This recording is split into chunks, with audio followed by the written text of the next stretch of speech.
Olá, galera conectada! Sejam bem-vindos ao Conectados em Ação. No quadro Lendas e Mistérios, como prometemos, trouxemos a segunda parte da incrível história da grande civilização de Tartária. A Tartária era um território na região da Rússia, como já vimos no vídeo anterior.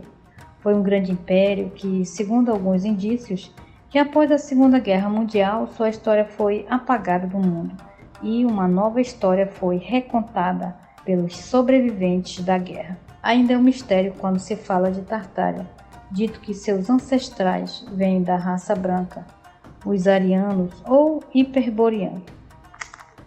Minha gente, os mistérios continuam.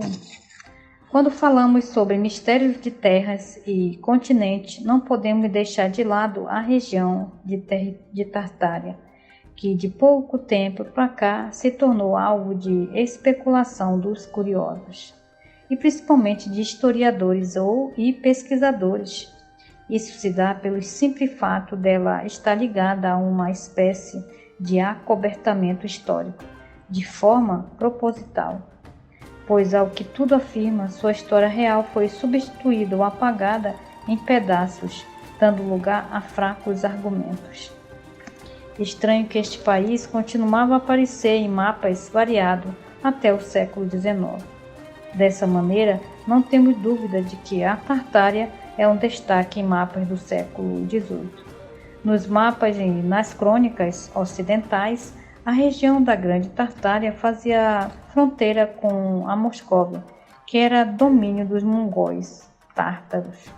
Foi nesta época que começou a fazer grande influência no início do século XIV, tornando-se forte e de grande importância no processo de crescimento da Rússia. Eram tempos difíceis, com frequentes ataques dos mongóis tártaros. A agricultura ainda escassa desde o início da pequena Era do Gelo. Teorias confirmadas pelos historiadores modernos é que Tartária não se tratava de um país, e sim o nome dado por europeus a uma quantidade enorme de terras, com uma população na forma de tribos nômades. O que acontece é que os geógrafos ocidentais mal sabiam que estas terras chamavam por este nome, e com o tempo, à medida em que o Império Russo se desenvolvia, ela ficava cada vez menor e, consequentemente, desaparecendo dos mapas históricos. O estranho dessa história é que ninguém mencionava a Tartária no século XVIII, ainda que ela apareça nos mapas da época. Mas então, por que ninguém mencionava a região da Tartária no século XVIII? Segundo a história oficial russa, a maior parte da Sibéria foi colonizada por eles no século XVII. Assim, os geógrafos ocidentais, que não tinham muito conhecimento aprofundado da antiga geografia da região da Tartária, na época, acabaram por aceitar Moscou como a capital do Império Russo. Mas por que então um pedaço de terra teria sua própria bandeira e capital? A atual Tobolsk, na Rússia, é mostrada como tendo sido sua capital, e muitos mapas antigos, dentre as diversas mudanças feitas ao longo do tempo, a Tartária foi aos poucos se dissolvendo sua capacidade territorial. Para alguns estudiosos atuais, a Tartária seria uma cidade lendária ou, literalmente, uma ficção. Entretanto, muitos exploradores importantes, como Marco Polo, em suas viagens, menciona a Tartária como um país gigantesco e real. E tem também o escritor e poeta William Shakespeare.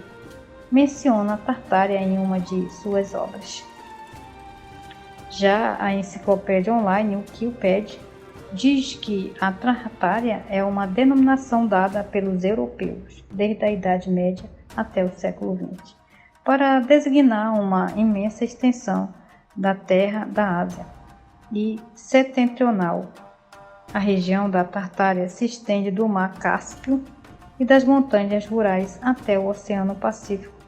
A Tartária era habitada pelos povos turcomanos e mongóis do Império Mongol, compreensivelmente chamado de tártaros.